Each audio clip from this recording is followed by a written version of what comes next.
I am going to be painting a mandala from scratch. How to construct it. What is a mandala? It's pretty much something that has a sort of infinite quality to it. It has this symbolic effect of expanding our consciousness and our knowing of that infinite self, which is our soul. Ultimately, that's what it symbolizes, and that's what draws people to the mandala and constructing it. So what we are going to do is it's going to be sort of a meditation / painting session where we're going to pretty much become in touch with the center of ourselves, which is the peaceful part of us that requires of us to become present. So what I'm going to do is I'm going to show you guys what we're going to start off with is we're going to dye our paper with tea, so we have something to come back to later once it dries. So what I did was pretty much put a tea bag in here with some hot water, and I'm going to take any sort of flat brush with a handle, or you don't need to have a brush with sponge brush with a handle, but it helps, and just dab it lightly and coat your paper like this. This actually adds a really nice tan color to the paper. It's less hard on the eyes, makes it a little bit more subtle, adds a little bit of a new layer to the paper, kind of gives it more of an earthy look once you put your colors on. It's just something I do with a lot of my own paintings.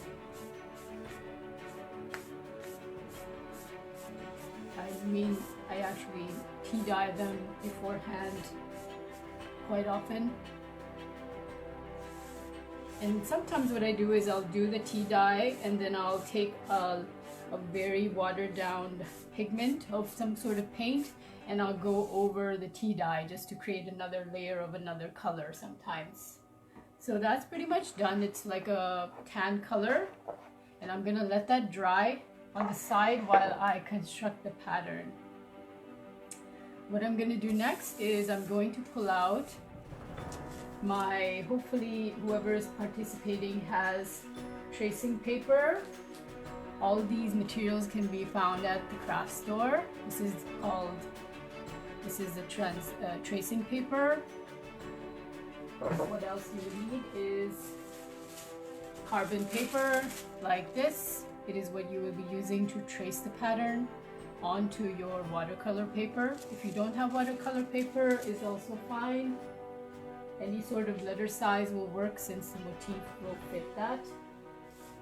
And what I'm going to do is show you guys how to construct this. I am actually going to...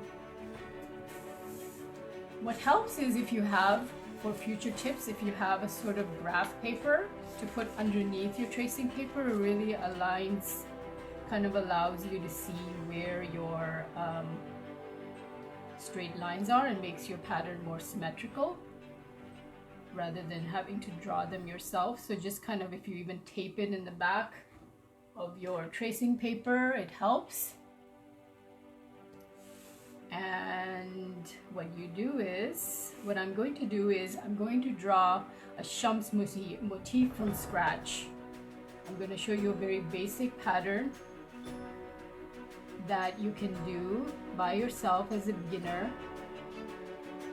The Shams motif is very symbolic in Islamic art. It is representation of our soul, our light reality. It are the source of all things. It has many meanings, and it's very symbolic in its effect, in its meanings and its effect on our consciousness.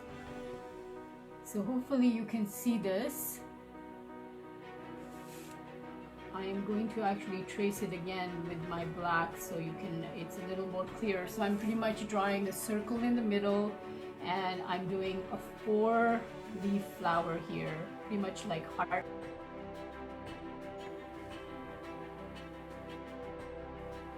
I've already drawn my line, which is what I did here, just to show you guys. I measured it. I made a crisscross line, so I know where the center is, like this.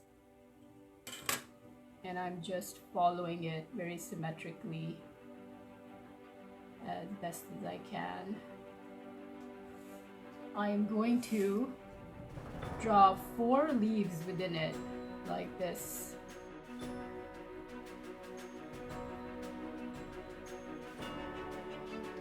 Islamic motifs are very symmetrical.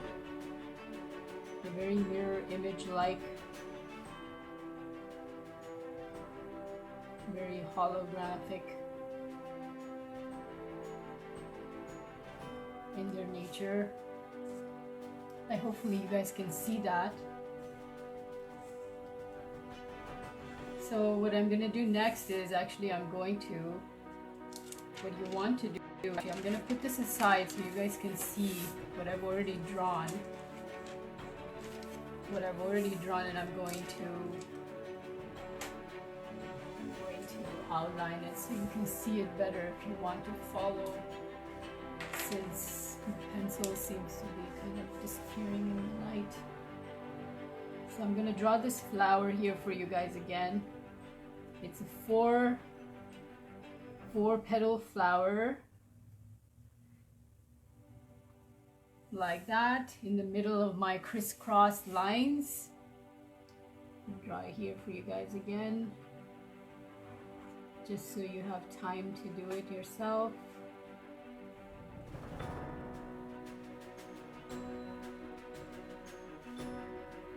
Your imagination can actually wander with these as much as you like once you've established sort of the base. What I'm going to do next is here with this flower is I'm going to trace it here for you guys again so you can see. Centering ourselves in our flower consciousness, that peaceful space of no fear, of expansiveness. So what I'm going to do here is actually I'm going to go around where I've done the leaf, and I'm going to create, it's about 1 inch, so I'm going to take it off. I'm going to take the circle out at least 1 inch from the center, like that. There's about 1 inch gap here. So once you've measured that, you can take it and go around in a circle like that, kind of just create a rough circle. If you have geometric tools that allow you to trace these circles, you're more than welcome to use those. A lot of illuminists use those. They come at the drafting store, or you can find them at the craft store in the drafting section. They're little shapes, different size circles and lines that you can use as templates, so you're not doing this from scratch. So pretty much I'm taking it sort of like a flower of life center. I'm just drawing in 4 circles here, like that.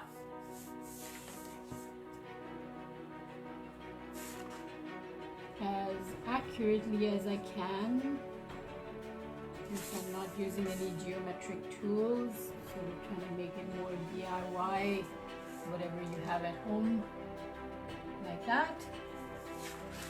So what I'm going to do next is actually, I'm going to take those circles and extend them outwards. I'm going to create sort of vine with my pattern here to create a sort of whirling dervish, a sort of spinning atom-like shape, like that. And at the center point where I have my line, I'm going to curve this into a sort of leaf shape. Like that. As you guys can see, same thing I'm gonna do with the other side until I'm done. So I'm gonna take the vine all the way to the center of my line, and I'm going to make a leaf shape. Curve it up.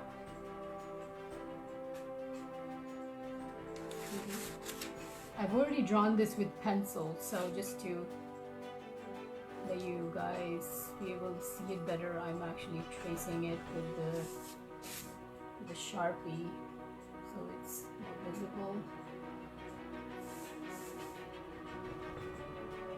If you're already experienced with drawing, this is a lot more easier. If you're a beginner, it's a great way to practice your hand when you do something symmetrical. It really aligns your sense of self and balance, your inner balance. So it has a lot of, drawing these kind of motifs actually have a lot of effects on our consciousness and our mood in general, which makes it so attractive to be wanting to want to do this kind of work.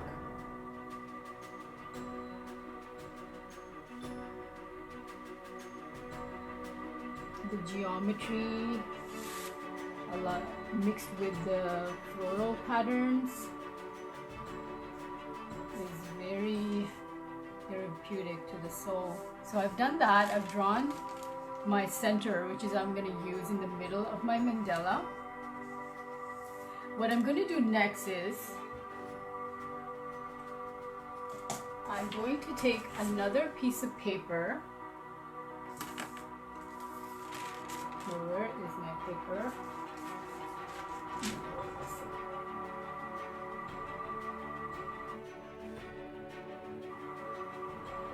And I'm going to draw, put that aside. I'm going to measure my drafting paper. Can you see it? Someone's saying it's not centered. I think it is. You should be able to see it, no? Anybody else not being able to see it? So what I'm doing is here, I'm pretty much centering, making a line in the middle. This is about a 4.5. Just to center my paper so I can make this in the right spot. See-through ruler is best. I'm taking the 6 inches off. And I'm pretty much drawing a line like this. I've already drawn my line.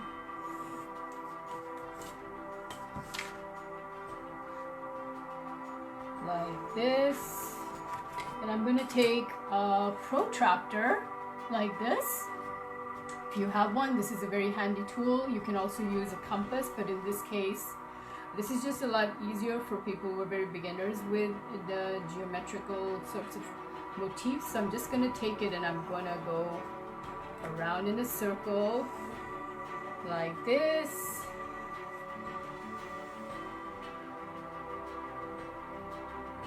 The circle is so symbolic in so many ways, and it opens up our minds just by looking at it.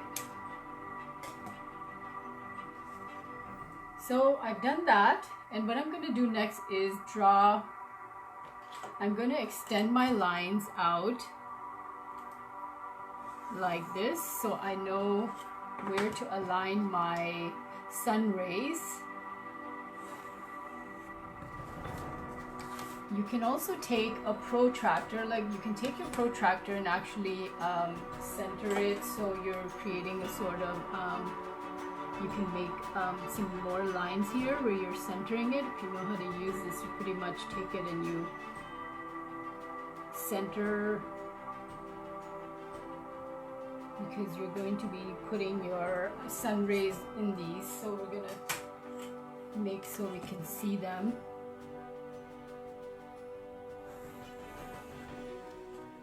There's a lot of ways you can make these very elaborate, but for now we're just gonna stick to a sort of pizza slice shape,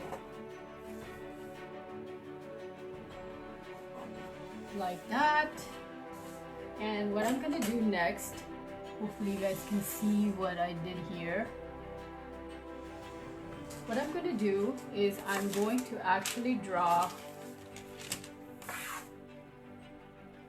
a sun ray like this. I'm gonna just place this here so you guys can see it. I don't know if you can see it. I'm going to draw a sun ray here like this. So pretty much I'm taking it.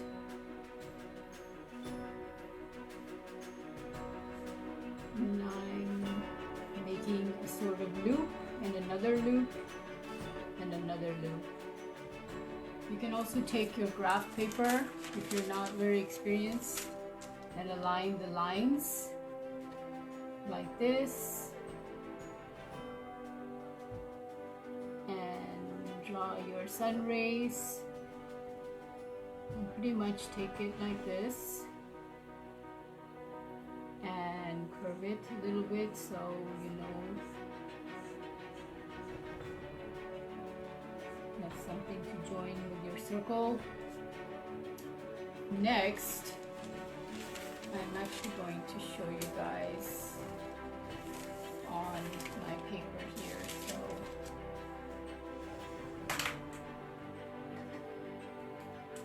I've already drawn these. So first you draw your sun ray. I'm going to retrace this so you guys can see better what I'm doing.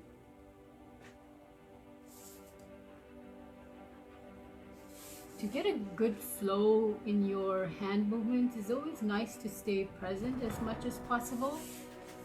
It's not really all about the skill of the hand. It's a lot to do with your own concentration and how well you can draw. So what I'm doing is I'm taking it, you can draw an invisible line in the middle here.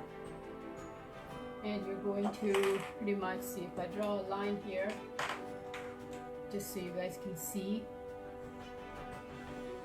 I'm going to take that same 3-petal flower I did, that I did in the center. I'm just going to keep it consistent, and I'm going to draw some heart petals around like that.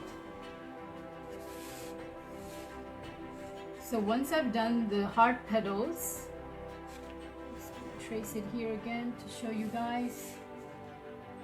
I'm going to just fill in the space, and there's a lot of things you can do to fill in the space, but what I find is easiest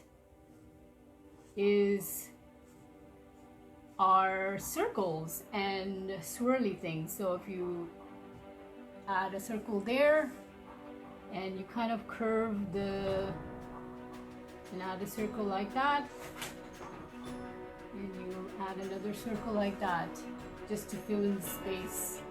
And there are infinite ways you can do this, according to your own liking. But circles are used quite often in Islamic motifs and in general.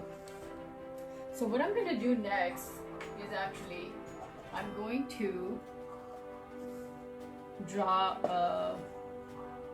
the motif that we did earlier, the one in the center that I showed you. What I'm going to do is I'm pretty much going to draw a circle in the middle of that. You can actually draw the circle beforehand, so it aligns better, but I'm just going to show you, I'm just going to do it now since I forgot to do that step. And pretty much what I've done here, I've got a center line where I've measured I'm going to measure it with a ruler like this, the circle that I've drawn, with just some sort of basic cup, or you can use a compass. This is about 3.5 inches wide. So I'm just going to take the halfway point of this which is a little bit tricky. It's like 1.7.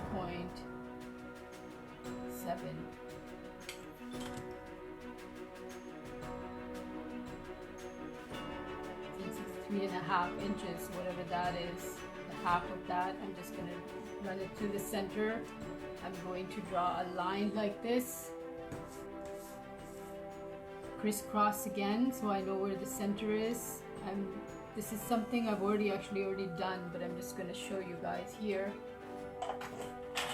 since I've already done it when I was drawing this. So all you would have to do is just put the circle, and pretty much take your little leaves. I've already drawn them here, but at the center point of your vines, draw a sort of leaf like this on all 4 sides. Like that. And I've already drawn them here, but then pretty much you draw the 4 and touch them to the tip of your circle, and then draw 2 more leaves right in the center of your vines like that.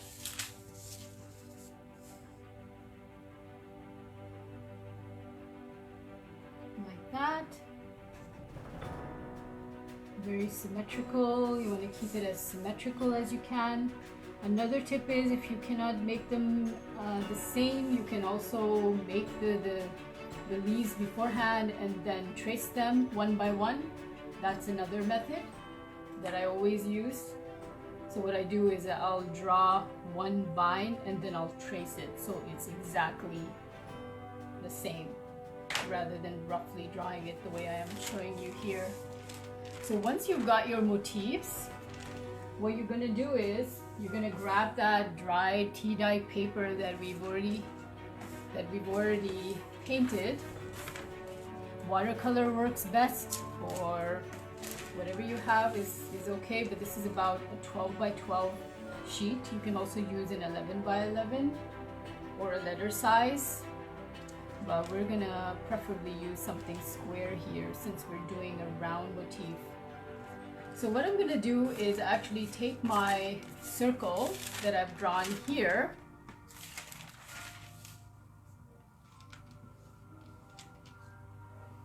actually I have to trace my pattern on here first. So what I'm going to do actually next is I'm going to take my circle motif and I'm going to align it right in the center of that line I've already made, like that. And I'm just going to show you guys with the Sharpie so you can see better. And you take your sun rays and you trace them onto your circle motif that you have on the other tracing paper. Right in the center of that line that you've already drawn. You're going to repeat that pattern. What I'm going to do is actually go and do the 4 horizontal and vertical to each other. It's just easier for me to center the middle ones that way. Hopefully you guys can see.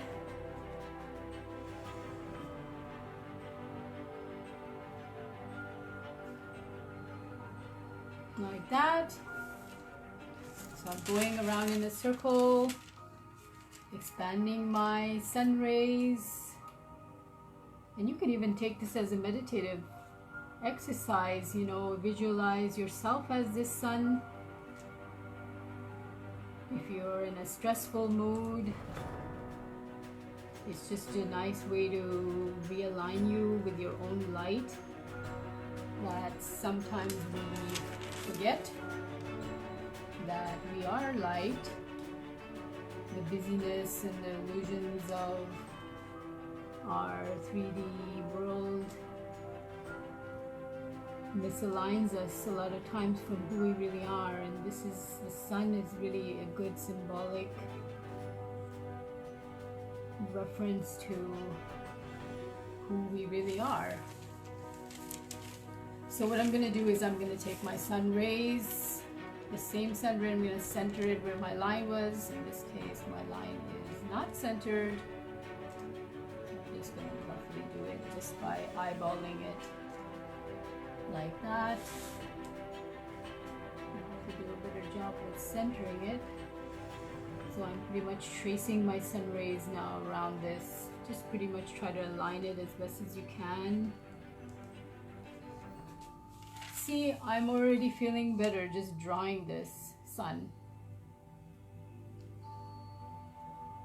How powerful art is, we have yet to discover. We have discovered, but there is more to discover. So I'm going to keep tracing, and if you guys are following, you can do the same. Going around in a circle, expanding my light into new horizons of the unknown.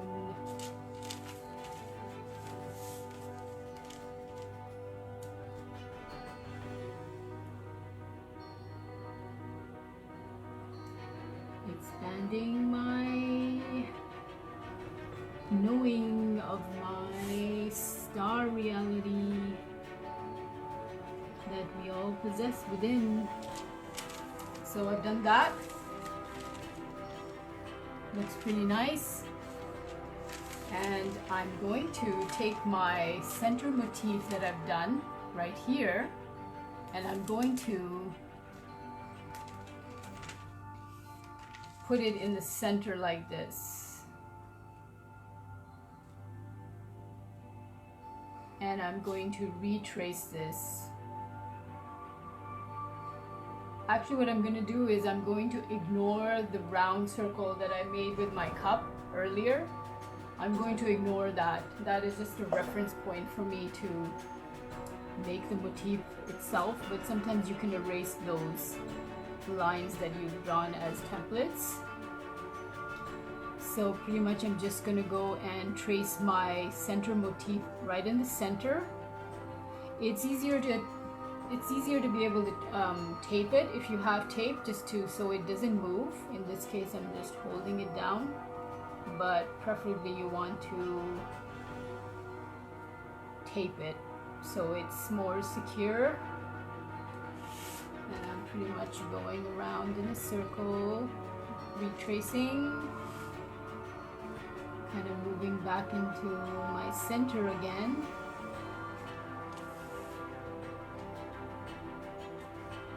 I'm going to draw the circle in the middle, the seed of my soul,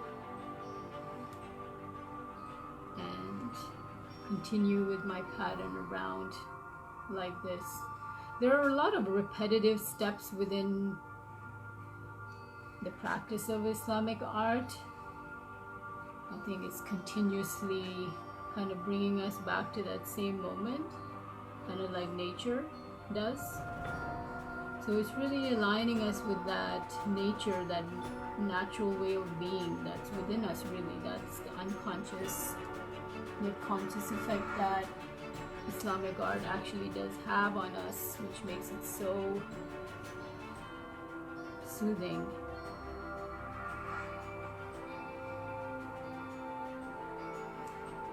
So I'm taking it like this.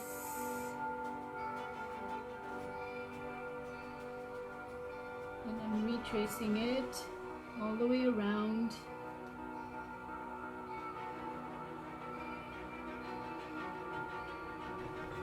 Kind of realigning my focus back to the middle.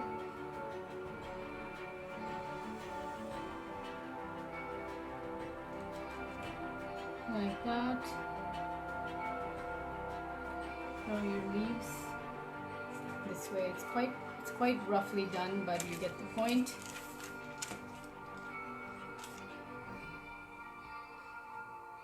Like that.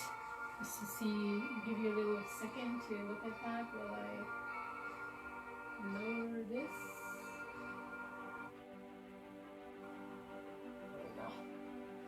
So I'm going to retrace this circle pattern I've done here just so you guys can see what I've done. I'm just going to retrace it here. Just to get a better idea.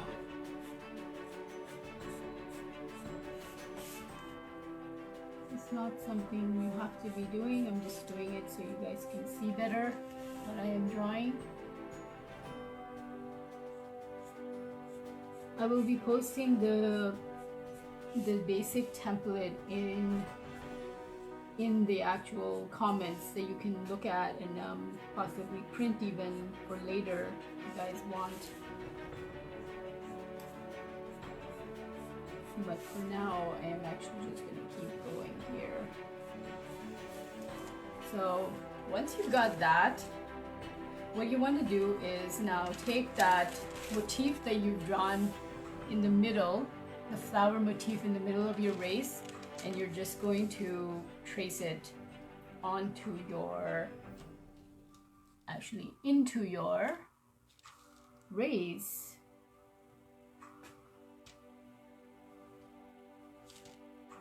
Like that, in a repetitive motion. Very repetitive, which actually what happens is when we do something, we do a pattern like this that's so repetitive, it really kind of brings us in that symmetrical sort of meditation phase because we're not concentrating so much, yet we are. It has a unique effect because you're almost like you're drawing very passively, but you're still focusing on something beautiful, so it really helps to bring you into that present moment.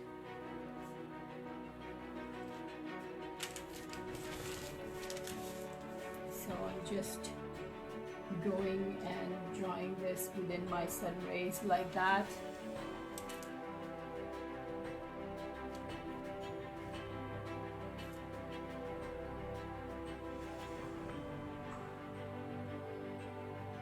And you can draw any sort of motif you like. If there's a certain particular flower that you like, you can always incorporate those. You can incorporate tulips or any sort of flowers that you prefer to make this very unique to you.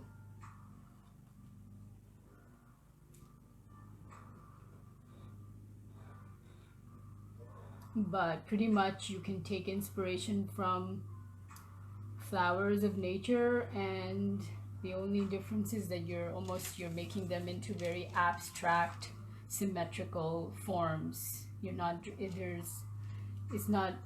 no realism. It's just you're taking them and you're making them into abstract symmetrical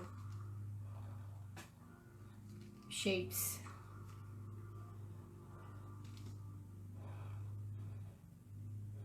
Which is what makes this work so powerfully unique to the senses, because it's taking you into a sort of other realm of abstractness. You know, it's kind of bringing you out of your realism at a very kind of conscious and unconscious level, and it's bringing you into the infinite, into that space that's very abstract, that's very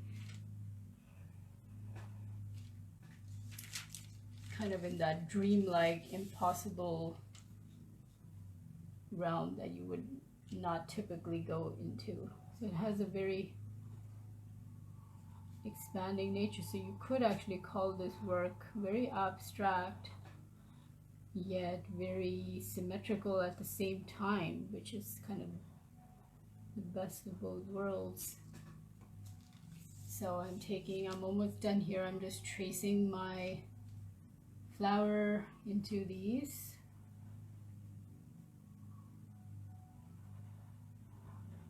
Like that. Again, you can go very elaborate with these patterns depending on your own patience level. Since this is very beginner, we're just going to keep it very simple, but you can go very intricate with these depending on your own taste. So what I'm actually gonna do, you can actually later even add sort of details to these leaves like this, but that is once you've painted it and you go over with the black that I'm going to show you guys once we're finished here. But you can add, you know, your own sort of details here to add a little character.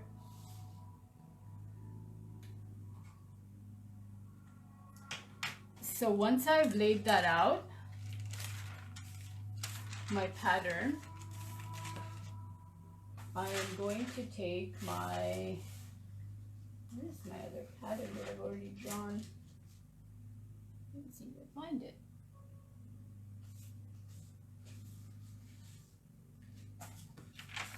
I'm going to go take my watercolor paper,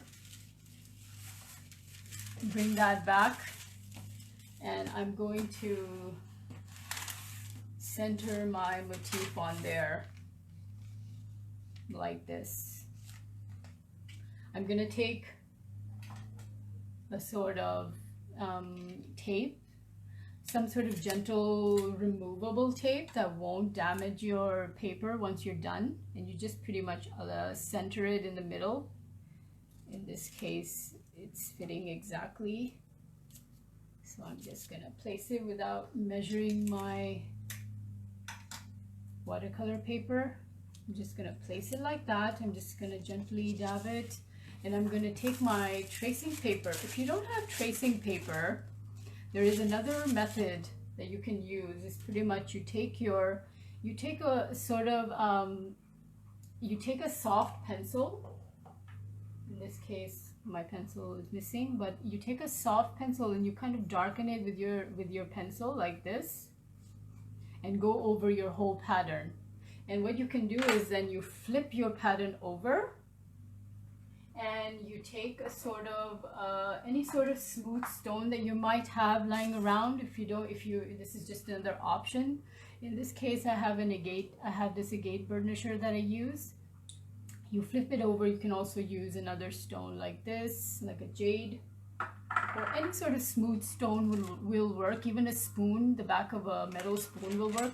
But once you go over the whole pattern with your lines, with your pencil, you flip it over, and you use your smooth edge, and you just kind of rub it like this, and your pattern will actually trace onto your paper very nicely.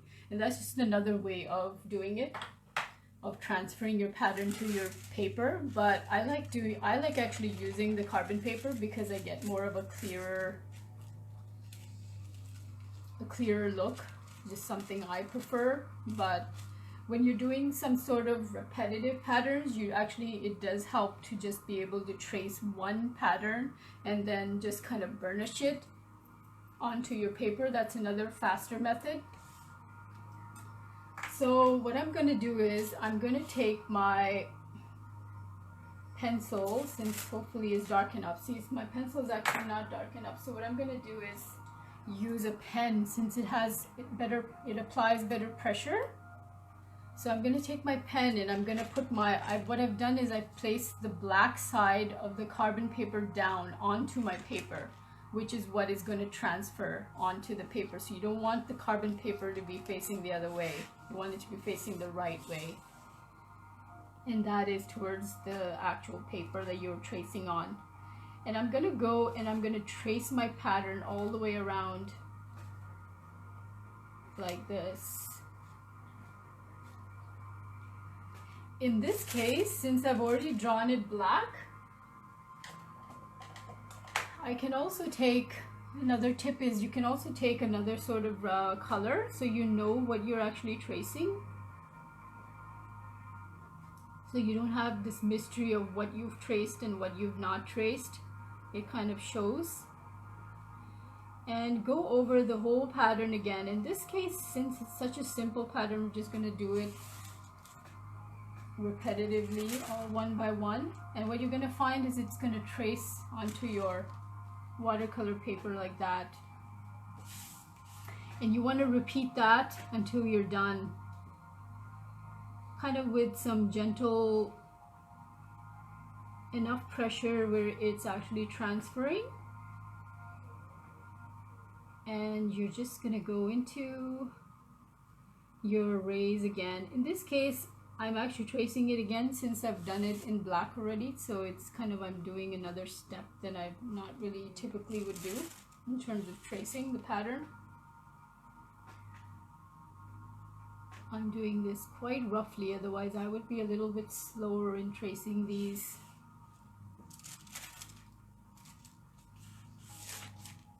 So I am just going to repeat these all the way until I'm done. In the meantime, you guys can catch up or just watch.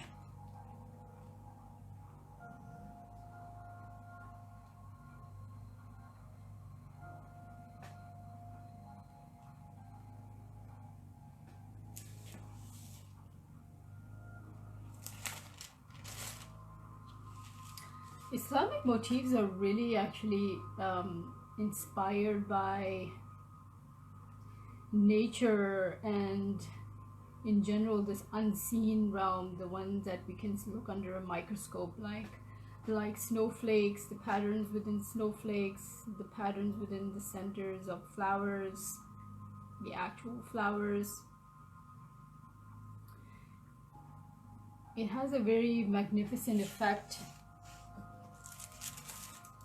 when they're composed because they incorporate the cosmos as well. The geometry of combining different patterns together, combined with a lot of star shapes and other sort of plutonic solids and things like that, really creates a very magnificent look in the end when you combine the geometry with the floral. So I'm just gonna, hopefully I've traced this.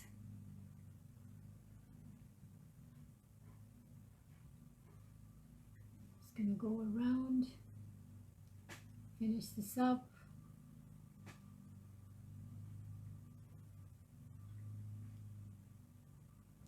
So yes, another simpler way to trace this pattern would be the pencil and the burnisher way. That way you don't even have to actually trace these over again. You can just go and align your pattern and do it that way. This is just a little more accurate since you're not worrying about actually aligning them on your actual final piece, so it's already laid out for you.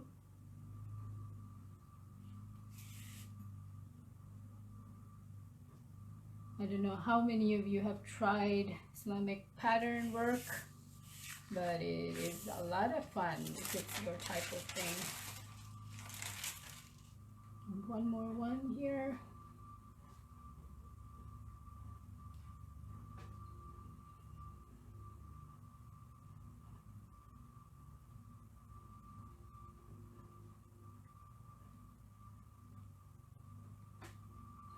This is a very nice thing to do to relieve us of all the worries just for even just a little while. It really helps us to align with our present moment.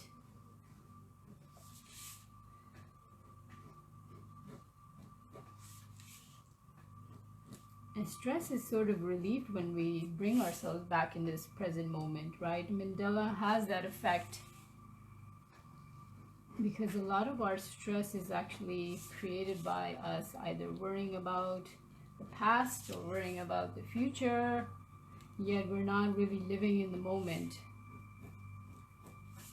which the Mandala actually brings you back into that moment since it's so center-based.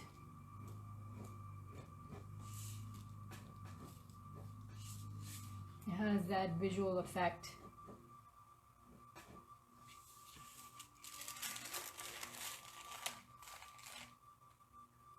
So that is done, and I'm going to just trace the center quickly.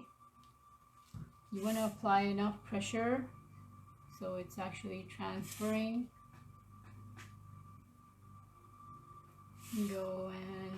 circular motion.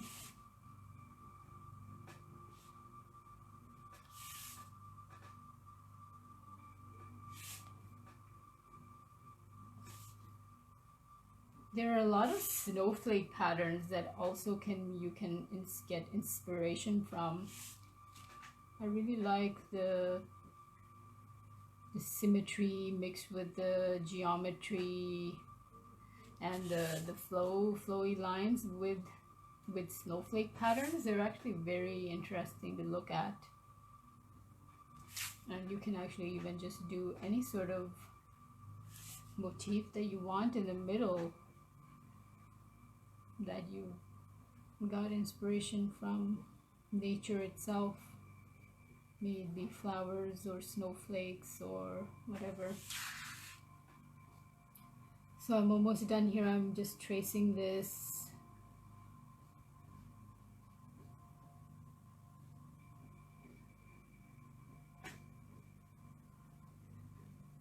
It's nice to create your own, and kind of just go with the flow of it and not plan it so much. You know, it's kind of like life itself. You just kind of go and you do each step as it comes along. You don't plan it very well. So the nature of art and real art is really a lot like that. It's something you don't really plan a lot of times. Just you make your sketch, but sometimes the sketch kind of you sort of adjust as you go along depending on what looks nice. You know, you're flexible to change a pattern or make a new one, or you know, so it adjusts to a more harmonious look. But that is something you're going to get step by step. It's not something you can foresee beforehand. It's something you just kind of do and you see and you act on. So that is sometimes the part of the beauty of doing Islamic art. It's kind of the Mandala making is you just don't know what you're going to get in the end. So here I've traced it. Hopefully I have, and you'll see how I have this transfer of the pattern on my tea dye paper. Some of it didn't fit here on my letter size, so I'm just gonna kind of just finish it off here. This time is actually quite light enough for that it's not showing so well, which is good. You want it to be somewhat light because carbon paper actually does not come off your paper. So I'm going to actually show you guys what I use here, just so I give a little bit of, let me see. So what I use, hopefully you guys can see, is I'm going to actually be using some watercolor inks here. This is what I typically use for my own work. You can find them at the craft stores and art stores everywhere, but this is the Daler Rowney brand. There's another one that you can buy, is also called the Amsterdam brand. They're about $4 or $5 a bottle, like that. And what you're going to need with these, if you are using paints, obviously a sort of tray. You can also use, also paint, you can use markers if you have. You can also use pencil crayons, pastels, whatever you have at hand. If you like to make it black and white, totally up to your taste. So what I've done here is I'm going to actually put in my paints that I want to use. I'm going to show you guys. There is, I really like to incorporate gold in my work. Like, they're also the same, it's the same brand, Amsterdam brand. They have a gold and they have a silver, but generally gold is used a lot in Islamic art. It sort of adds a nice magnificence. It's very prominent in illumination work. You can't really do illumination without the gold effect because it adds that metallic look that really adds to the magnificence. Another little trick I have is I use this gold leaf um, powder. You can find it at Michael's or the craft store. This is from a furniture store, but pretty much it's like a loose sort of gold powder. If you want to get rich with it, you can also use real gold if you're really rich and you want to buy that stuff to enhance the value of your work if you're someone who's very professional. But this is just fake gold. And what I'm going to do is you just kind of you need some sort of fine brushes for this kind of work. Obviously, the more intricate your work is, the thinner you want your brushes, but you want something that works for you, that you feel comfortable. So what I've done is I've pretty much taken this and I've added it to my gold ink here, just to kind of enhance the gold itself and make it look more metallic, gold leaf looking.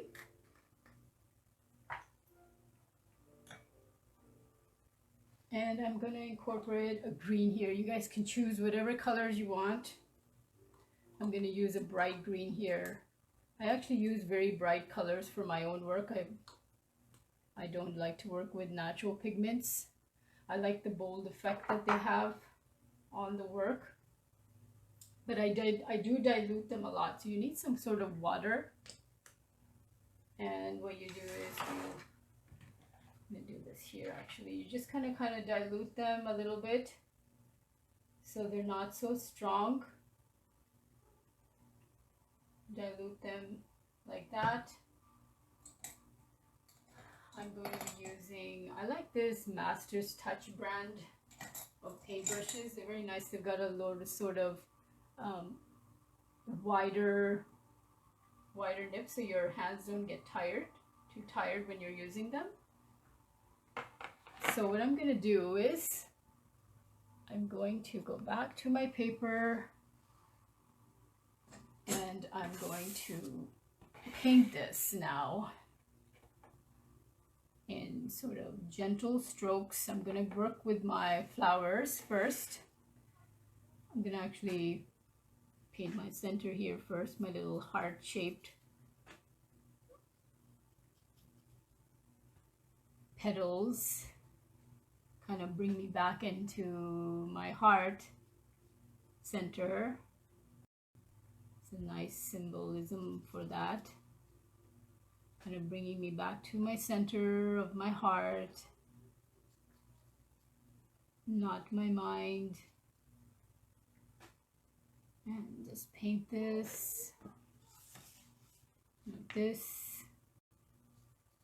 I like to move my paper around because it's more comfortable, but it's up to you how you move with your paints. Sort of a nice red to attract attention in the middle. Islamic motifs are generally very, in terms of color, they're very uniform. There's no spot that kind of stands out. There is a focal point of the center motif, but generally your eye goes everywhere all at once. It's very balanced in the way the colors stand out. It's very uniform in its pattern and the colors. Kind of the whole piece is brought to light all at once. So you just want to go and you want to paint these one by one. Like this. Kind of take gentle strides. Don't add, if you feel like it's getting streaky, wet your paintbrush. It's a lot like any sort of other skill that involves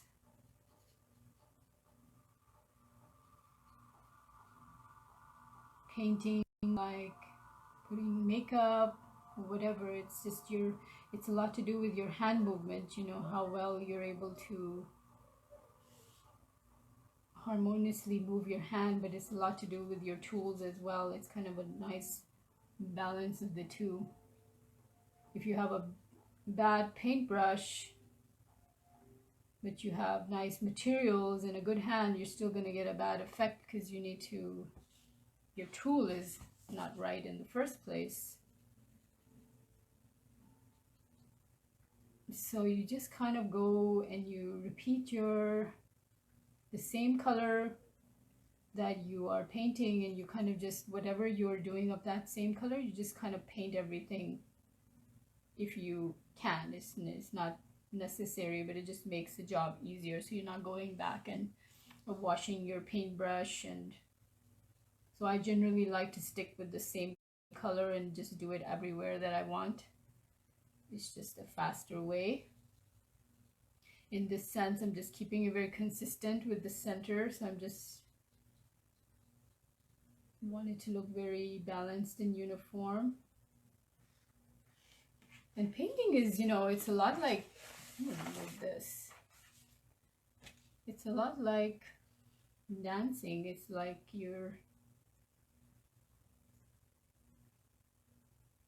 it's like an extension of your own body. It's and your own peaceful sense of self. It's kind of a combination of the two. You have to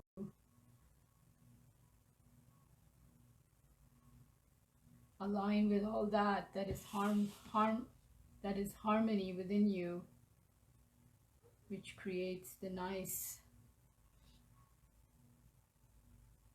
balanced effect in the way you paint. It brings you kind of back into that present moment again. As soon as your mind kind of wanders off, you're back.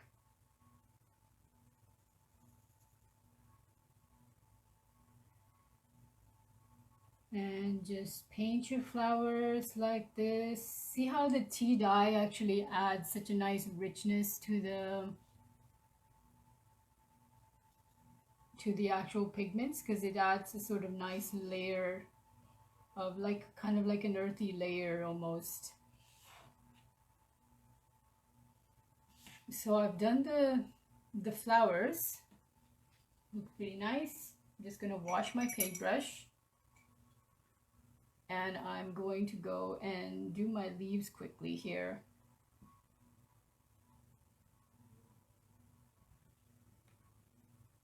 Where are my leaves? Oh, I've drawn some extra leaves here, but I'm just gonna do these first.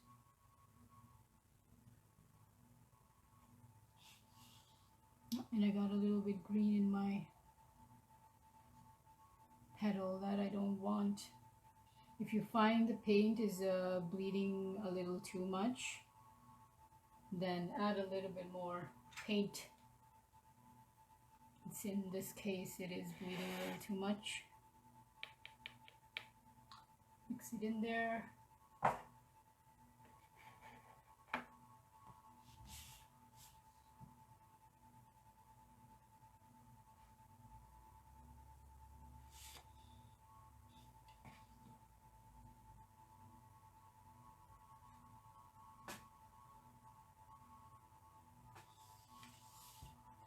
This sort of floral work mixed with symmetry kind of really brings us back to know, kind of in reflection of our own patterns that we develop over time. It helps you to align yourself with more expansive patterns. A flower is a good symbolism of expansiveness. They are not patterns that are not fear-based, that are aligned with that flower consciousness that is within us.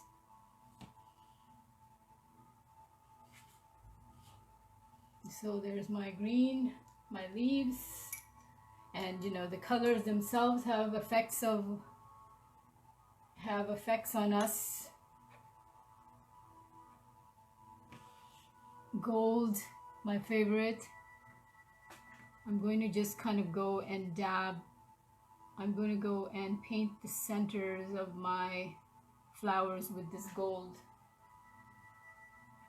Some sort of gold incorporation is really nice. It really adds that magnificence and that richness to the work. It kind of just makes it pop like nothing else does.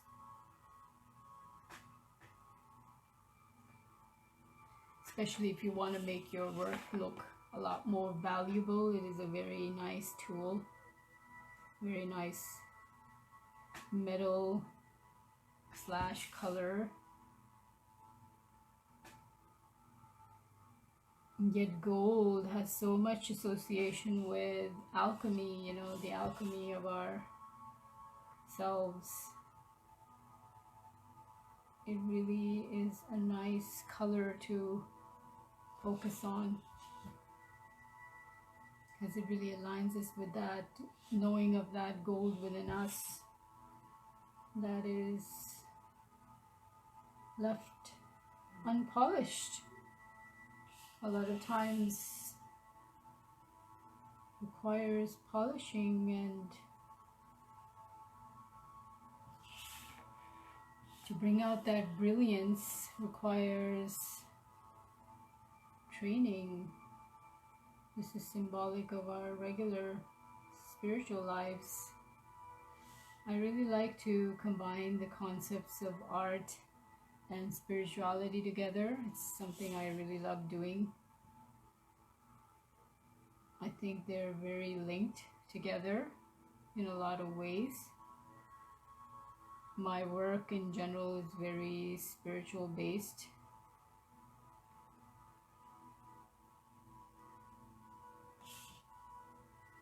Its intention is to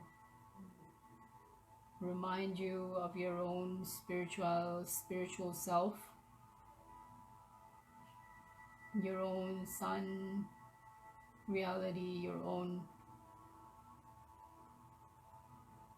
brilliance. It's very symbolic of that. And doing this kind of work continuously has really helped to align me with that center.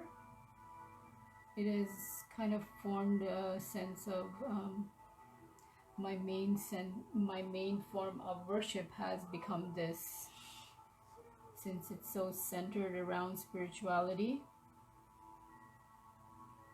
I feel it's always nice to choose an art form that does center you around your spirituality.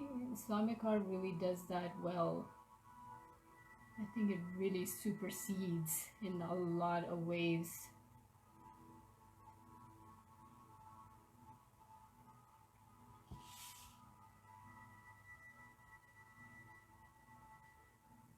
Yet all art forms do. But the magnificent effect you get from these motifs, once you combine them and make them, expand them, really aligns us with that infinite universal self that connects us with everyone. We have this innate quality of becoming one with everything, and Islamic art really does bring that out. So here I've done the gold, sort of adds a nice shimmer to your paper. I'm going to just take it, do the centers, be very careful with your elbow or your arms so they don't smudge what you've already done. I'm actually going to take I'm going to keep this a little more consistent, so I'm going to, maybe I should do them black. I'm just going to paint these. Hopefully you guys can see what I'm doing here, but I'm just going to paint these vines also gold. Like that. Kind of looks like an atom shape. This is actually very symbolic of the infinite. It's very, there's a sort of infinity sign going on here, which actually I did not realize when I was drawing this pattern out.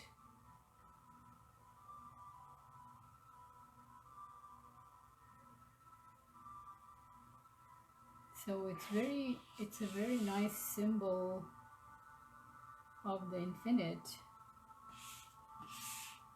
here. Also almost like it looks like the strands of the DNA also, the helix shape. It's interesting when we draw these patterns, if we kind of go into that peaceful space, what we can come up with and what kind of symbolism arises from it later. A lot of times with art we don't realize what we're drawing or composing, then we see the connections with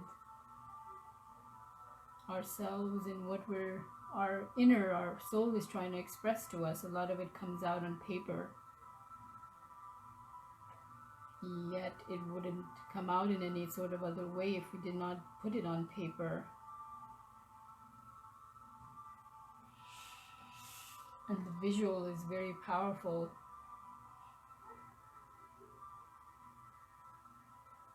Visual forms of art, they transcend our sense of self that involves that thinking mind so beautifully, because it catches your eye first before it catches anything. So the effect that art has, is nothing like anything else. So I've done my little infinity sign to the center of your infinite self. I'm going to take a sort of brush that looks like, kind of like that, a little bit thicker, and I'm going to go and paint my leaves here again.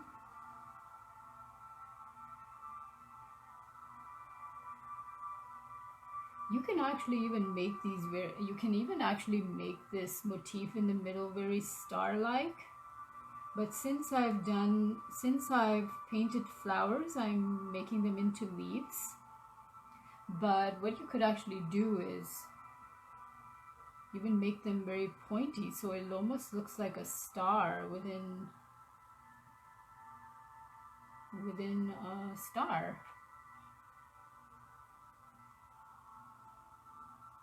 To symbolize that heart.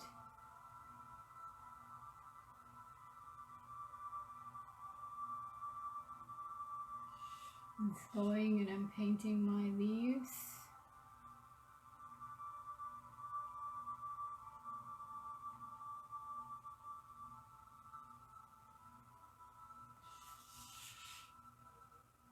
If you've never done this sort of work, this is a very nice motif to try as a beginner, just to get an idea of how it's done. I combine a lot of traditional practices with a lot of modern techniques in my own work, just to kind of stick with the times. In the olden days, how they would typically actually trace a pattern is because obviously they didn't have carbon paper. They would draw the motif, and then they would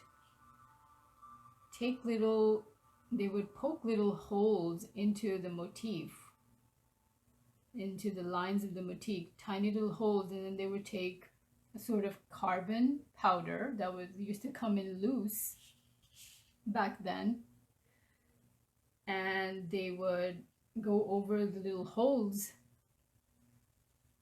with that and brush that carbon powder onto those holes and get the pattern traced like that. But that was a very old technique that was used way back when. But as you can see, there's a lot of newer, innovative ways of making this sort of work easier to do. So I've got my flower here, my leaves, kind of nice, and adds a little nice contrast. In Islamic, when you're choosing colors, you usually want to stick to contrasting colors beside each other. It generally looks a lot nicer. you want to, you want the colors to pop somewhat, but really go by your own intuition of what colors stand out to you. You really want to go with your own intuition. You don't want to just copy something, because your own innate liking for something really speaks to you as an individual. It really is meant to have, is really, the colors that you choose are actually therapeutic in themselves. They're meant to have a certain effect on you in particular that needs to be brought out. So the colors tend to do that for us in very individual ways, based on our own individual likings for certain colors at certain times, and it changes depending on the energy of you and the surroundings, and a combination of the two. You really want to be very intuitive with the colors, in choosing the colors, and even painting the pattern and drawing the pattern. It's very intuitive type of practice. It brings you out of that. It's a very good way to bring you out of that thinking mind, that analytical mind. It helps you to align with that intuition. Art really helps you to do that. What I find is a nice trick to really knowing what that intuition is and what are you being really called to do, is usually intuition kind of pops at you. You're either very inspired by something really fast, that's a good indication you're very passionate about something, and that is a good sign that it is something coming from your intuition. Doesn't involve a lot of thinking. It's just something you naturally like, which you naturally resonate with. So as you do that with each step and paint something like that so intuitively, really by the end of it, you've got like sort of motif that really speaks to who you are. It really expresses a sort of fragment of yourself, kind of a mirror of yourself in a lot of ways. That artwork becomes a sort of mirror of you, and it changes over time depending on when you're painting, because as we know, we are also changing in every moment.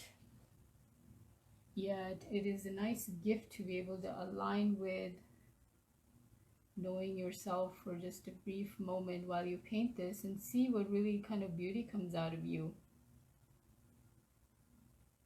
In this case, I'm painting this raised purple just to kind of symbolize it's kind of like the color of enlightenment and the heart, and that it's the color of peacefulness, that stillness within. It ranks the highest in the chart of the colors of the hearts, the chakras. It is kind of that symbolism of the highest frequency, purple. So in a sense, it's kind of like a Shams motif that I'm making that expresses kind of brings out our higher consciousness almost. That's kind of what I'm meditating on with this.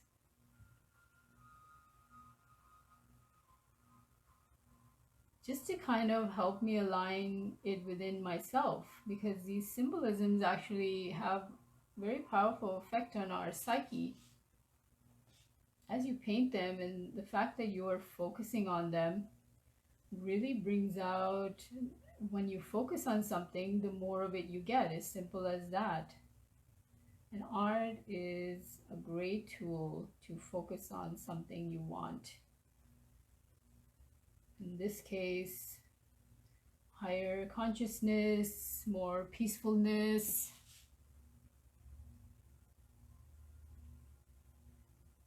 an enlightened way of seeing things.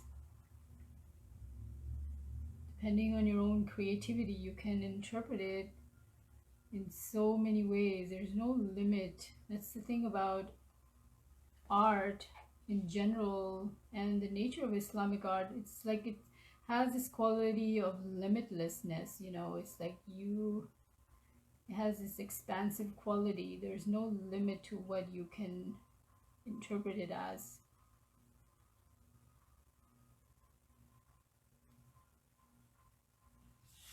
And if you do have blocks, it really helps to open up your creative mind.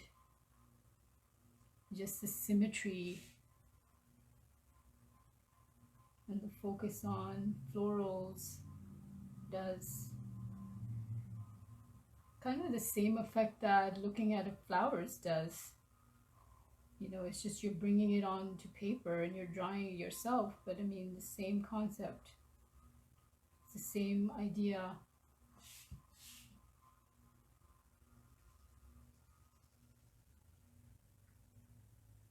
So I'm kind of brushing this very lightly. I've really diluted my pigment here in this one, just because I want it to have more of a subtle effect. And you can actually darken these paints as much as you want. It's totally up to you. The tan color really adds a nice layering to make it look very earthy, which I like. It really keeps it looking very traditional. If you like the pop of color, you can also make it very dark and make it very modern looking, depending on your own taste. In this case, I'm just kind of showing you guys a little bit of the kind of giving a very sort of subtle look because it's the sun. I wanted to kind of have this translucent effect almost. So I'm going to go back to my gold here, and I'm going to paint my tips here gold.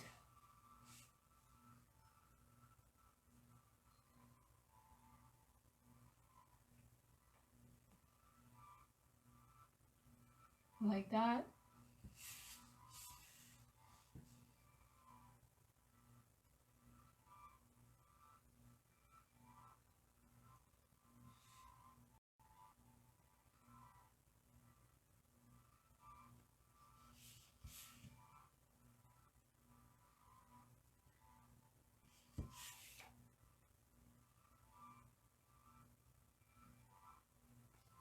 Just going over the tips.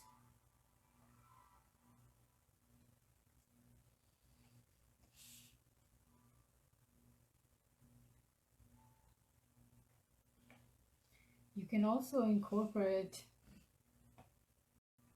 if you're a calligraphy artist, you can always incorporate calligraphy in these, you know, add the word love here or whatever.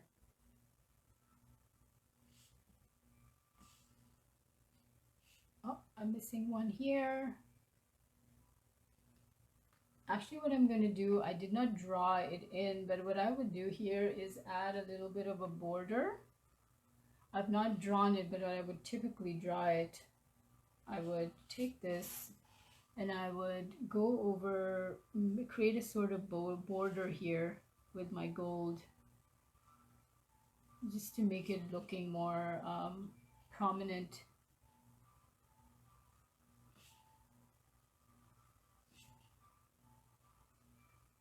Like that.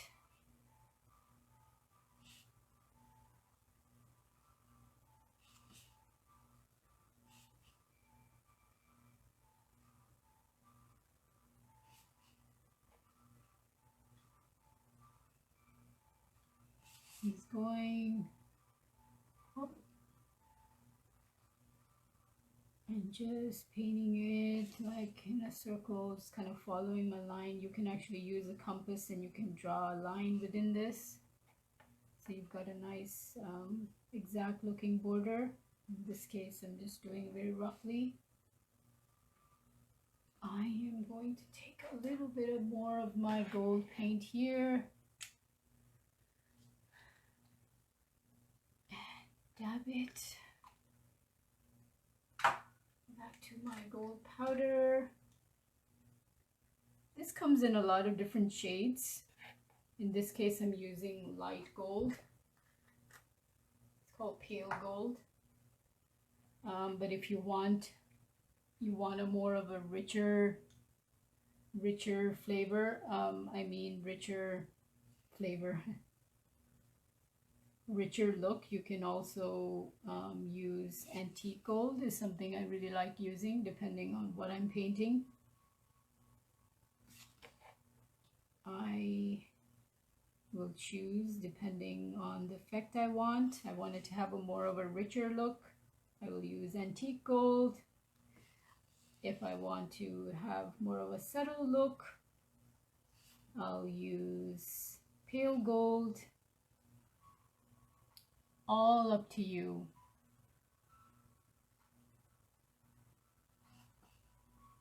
You can even do a combination of the two. There's no limit to what you can try, really. It's like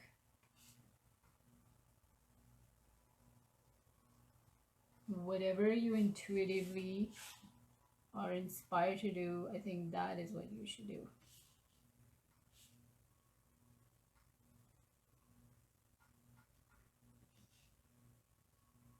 So I've painted a little border around that. I think it looks a lot nicer now.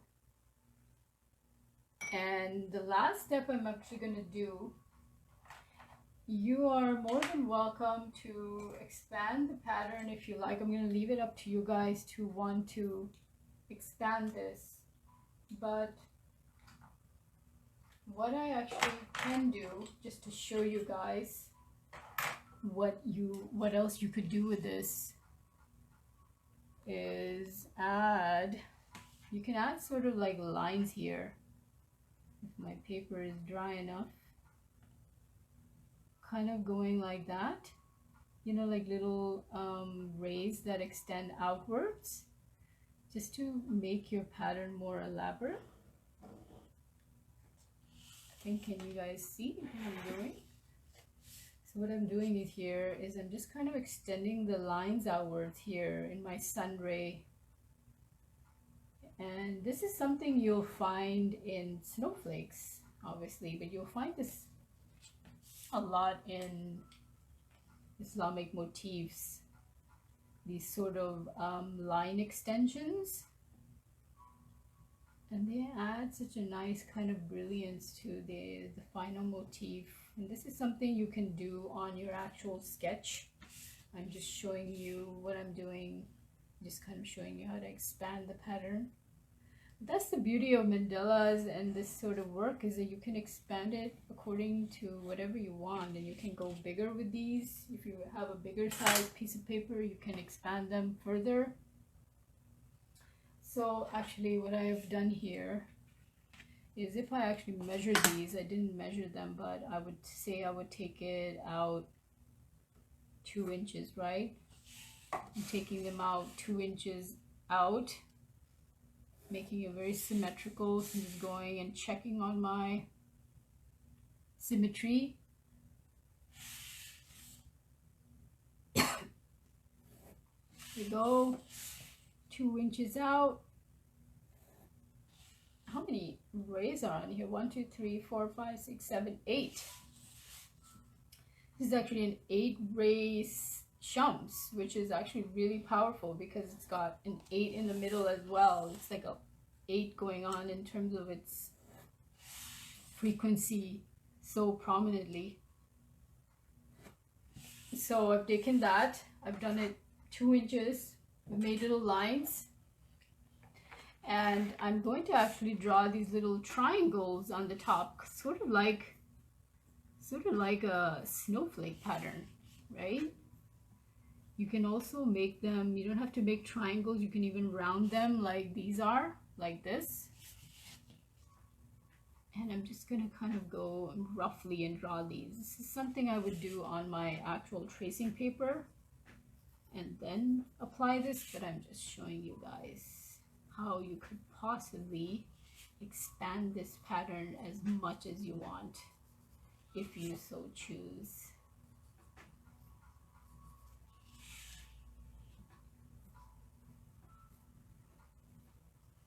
Hello to everyone who is joining now. And I'm going to kind of take and draw a little rough circle around these like that. And add a sort of nice detail that kind of aligns with my pattern that I've done in the sun rays, just to keep it more consistent. And I'm going and I'm drawing them like that. Also very similar to henna painting. And you can also, you know, you can even add little lines like that, kind of like snowflakes have. And what it happens is that when you make this sort of pattern, it's a sort of frequency, right? It's like the pattern has an invisible effect in terms of a frequency, just like how when we say beautiful words, the vibration of those words form symmetrical patterns in the water. So it's almost like the same effect. You're taking something from inside of you and you're expressing it on paper in this sort of really high frequency sort of way, you know. It's like creating music pretty much, because the effect that music has on water molecules and the patterns of water, when you look them up under a microscope, really is that it creates a harmonious effect in the frequency of the water. So that's kind of what you're drawing here. And so what you're going to do is the last step. I'm using these outliners. You can find them at the craft store as well. They don't bleed, which is nice to use this. I generally like to use the 0.3, but they come in a lot of different widths depending on your own taste. I like to stick with the 0.3 or the 0.2, and sometimes the 0.1, depending on if I'm doing something very intricate. I will. And what you're going to do as the last step is to trace where you kind of done where your carbon lines are, and trace your entire pattern like that. Kind of nice even strokes, and that is kind of the last step. Really adds a nice finish to the work. That way you're not looking at your carbon marks. So I'm just going to roughly show you guys just a little bit of what I'm doing. I'm just going to outline them like that all the way. But you can, once you've done that, actually I have these little lines here that didn't show, that I actually didn't paint. So I would go and actually go back and draw these in so they're more visible,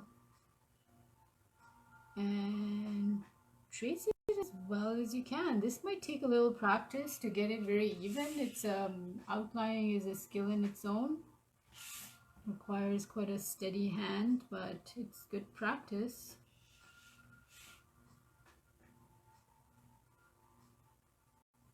And just kind of, I'm just going to show you one here. You just kind of trace the whole thing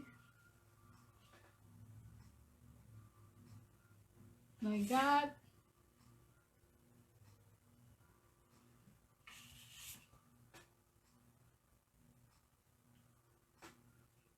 Like that, and you can actually add some sort of details to this if you want as well, you know, like little seedlings to the actual flowers. Get steady flowers and see what they have.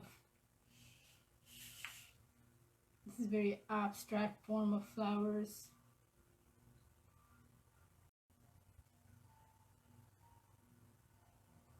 Like that.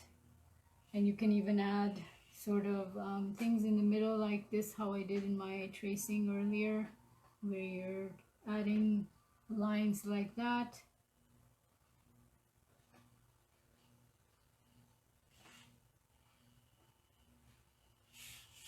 Right? And you're pretty much creating these details in the work that actually really looks nice in the end.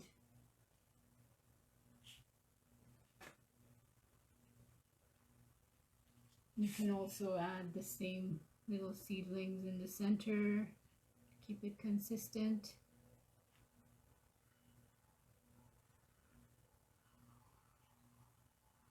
Like that. You can go back and paint these other sun rays, but I'll show you guys my face a little bit so I can say goodbye soon.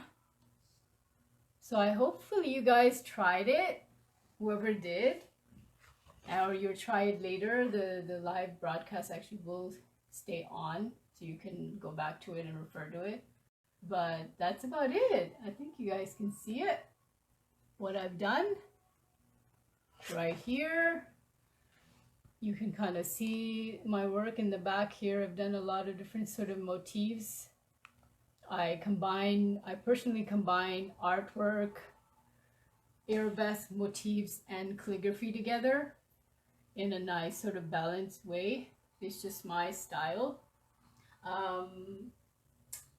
And a lot of Jungian archetypal sort of symbolism is also incorporated in my work a lot of times. It's all expression of myself and the stages of my own development is what I like to express. In terms of Islamic art is my main practice. But I've been doing this, a little brief on who doesn't know me. I have been doing this for about 15-20 years. I started off with calligraphy, learning Sulu style, and I ventured off into doing the patterns myself. And now I am here in my studio and I've done numerous amounts of work, probably hundreds. I've done these workshops for the Islamic Art Society in the past in person. We do them in libraries and other colleges and universities, so it's a lot of fun. But this was nice experience to do this live here. But that is me, and anybody who didn't catch my name, it's Sana, and wonderful to meet all of you, and hopefully you'll try it. And that is it. Hopefully it brought out the Shams in you. That is what the effect I want this to have, is that hopefully it brings out that remembrance of our own sunshine self, which I know is kind of hard to express right now, since most of us are in quarantine, but it is a nice symbolism of it, and hopefully we can bring it out within ourselves by painting it, right? Anyways, bye, salams, and Ramadan Mubarak. Yeah, what a nice time actually to draw this and be inspired during beginning of the full moon, of the new moon, right? It really brings in our intention for the rest of the month. If we do something like this, it really centers our attention into expansiveness, and hopefully with the fasting we will gain strength from our inner core. Anyways, all right, salams, Ramadan Mubarak to who are celebrating, happy new moon to others, and I am signing off. Bye.